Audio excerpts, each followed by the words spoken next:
Welcome to Let Me Fix This. Enjoy the video. In this video, I will show how to make gravy biryani.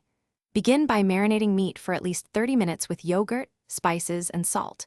Sauté onions until golden brown, then add ginger, garlic, and whole spices for aroma. Add tomatoes and simmer until oil separates, then stir in rice and water. Cook covered on low heat until rice and meat are tender and flavors meld.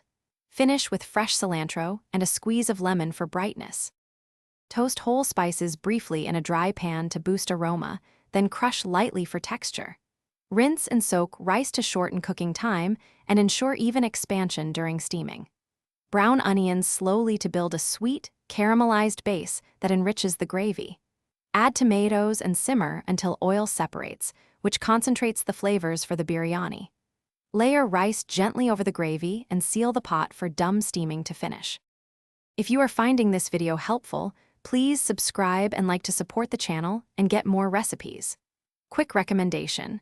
I loved the Simple Path to Wealth for its clear money advice, which feels oddly useful when planning grocery budgets for biryani. It changed how I think about spending on quality ingredients. Check the description for the link and other deals. Now let's get back to the video.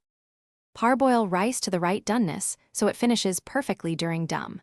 Layer rice over the gravy without pressing down, then add saffron milk or fried onions between layers for aroma.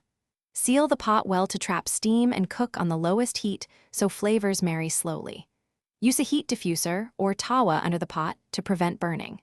Let the biryani rest after cooking so juices redistribute and rice firms up. Thanks for watching. If you found this helpful, don't forget to like and subscribe.